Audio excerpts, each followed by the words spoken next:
Idris Elba, James Bond, jumps off the bike, runs into a crowded town square. The bad guys are right behind him. He manages to shake them off, pops into a little alley, gets out on the other side, finds a crowded little marketplace, puts a scarf around his head, a fake beard, blends in with a group of monks walking by. The bad guys turn the corner. There it is!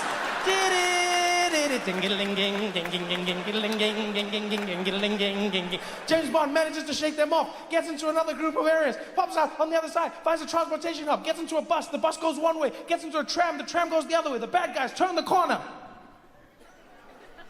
There it is! The movie will be 10 minutes long. It would end with James Bond panting in an alley. How did you find me?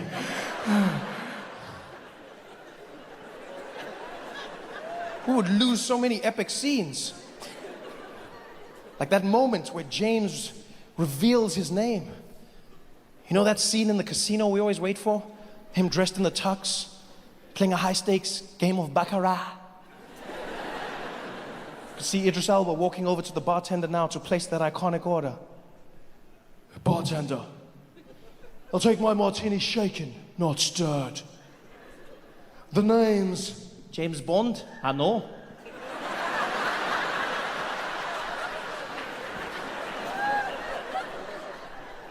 I'm sorry, mate, have we met? No. I just heard there was a spy in town. Figured it was you. What gave me away? Is it the way I dress? Oh, there's just something about you. Something like what? You know.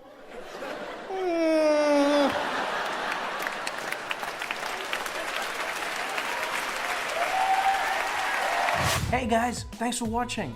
Make sure to subscribe to my channel so you can win cool prizes. And by prizes, I mean surprise. There's no prizes. It's a free YouTube video, you greedy. Just click the video, man. Why you want free things on free things? We see America, you know. We watch your TV, we see your sitcoms and your news alike. We get everything from Idol all the way to Oprah. We love Oprah. We just, you know, yeah, of course. I mean, especially in South Africa, we love Oprah. We love, no, because she gives us a lot of money. So I mean, we just love Oprah. She came out to South Africa and she built a school there. She built a school in South Africa called the Oprah Winfrey Leadership Academy. Spent $50 million building this school. Yeah, most expensive school ever built. Most expensive anything, just ever. You know, and those children love her. Like when Oprah comes there, they run out screaming, yeah, Oprah, Oprah, Oprah, oh yeah! They just love it, you know. This is a big place for her. And then, you know, it's a wonderful school, state-of-the-art technology, brand new computer labs, state-of-the-art facilities. And then she made the mistake of hiring African teachers, which is not the worst thing. It's just she's had a few issues with discipline at the school. The way the teachers choose to administer the discipline is very different to what Oprah and America believes in, you know. And I blame Oprah. She interviewed them and she said to them, she said, you guys aren't going to spank them, are you? And they were like, no, never, Oprah, never. No, we will not spank them. And she left and they were like, yes, we don't spank. Here we beat. We beat. You don't spank a child, you spank a monkey. Here we beat. And that's what they did. They beat the children. They just beat them, which is horrible. I know, I smile. I mean, it's horrible. It's just, I think, in Oprah's school, because Oprah's world is so different. Getting a beating in her school must be something different, you know? See the teacher walk into the classroom with a cane, angry, just walking around. Cynthia, were you talking at the back? No, miss, you were talking. That means you are going to get a beating. But because it's Oprah's school, everybody's getting one. You're getting a beating. You're getting a beating. You're getting a beating. Everybody's getting a beating. Look under your seat. It's a beating. Ah, Oprah.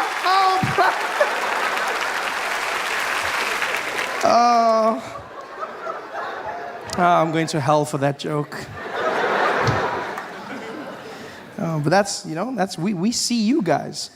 We see you guys with a lot of people out here have that impression. I've learned that. Everyone has that idea. I learned that in small things, you know. Like I do shows. I've been doing shows around the country, around the world, really. I've been blessed.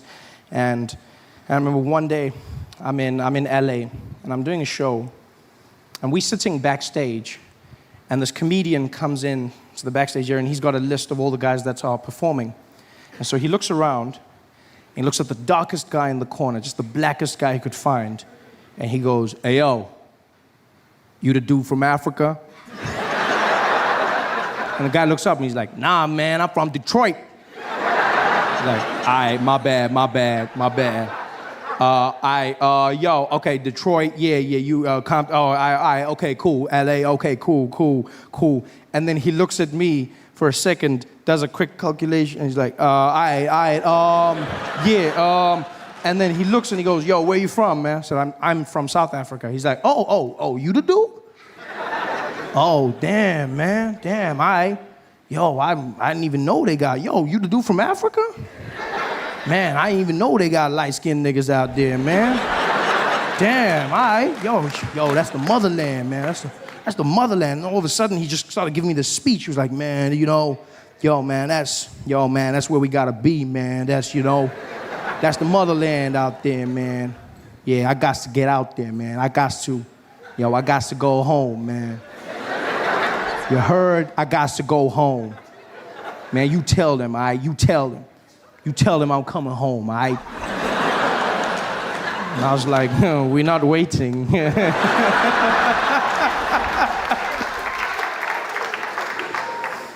Because I'm fascinated. I think that whole identity has come from the term African American. This is something that's fascinated me. It's the very loose term African American. Because half of the time you use it for people that aren't even African. Just use it as long as you're black, they go African American. But what if people aren't from Africa and they're still African American? There's people from the Caribbean, from Haiti, from Jamaica. They call it, yeah, African American. Guys like, "No, man, I come from Jamaica. I know I'm from Africa. I ain't never been there before, man." He's like, "You want to stay? African American, man." Yeah. The prefix to American has become as important as American itself. I thought it was just American, but it's not. No, it's very important. You have the prefix.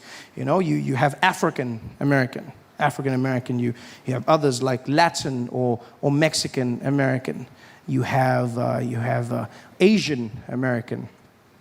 You have, the most interesting for me was Indian American, which I learned about during Thanksgiving. Indian American. And then I was told I'm no longer allowed to say this. Said, I now have to say Native American, which is redundant, is it not? Because if somebody's a native of the land they're still in, should you not then just call them American? How does that work?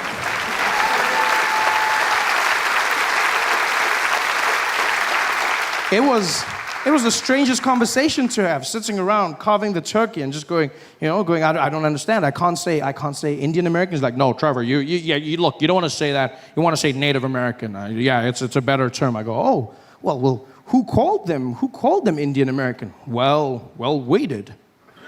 Oh, I see. And then who changed it? Well, we did. I see. And you guys feel better? Yeah, much better. Much better. This is the craziest thing in the world, changing it, the prefix. And I don't mean to offend anyone. As Americans, I hope I see some guys looking at me like, okay, move on, guy, move on. Yeah. Because that's the one thing, because the one thing I noticed is white people in America, you never got the prefix. What happened there? You guys got left out? Oh, that's horrible. And it's a first. There's nothing? You guys don't get a prefix? No. Sir, you don't want one? No? Just American? No? Euro American? No? Although, to be honest, Europeans would be like, no, they are not from us, please. No. No culture, they are not European. So then I get Anglo from the British. Anglo-American, is that more? No, you don't want Anglo. I don't know, Anglo-colonial American, is that? Imperial American? Death Star American? No, I'm kidding. I don't know. I'm still searching for the answer. My two favorites so far have been, I was traveling in the South, and a gentleman shouted out, he said, "You can call us Super American." Very well.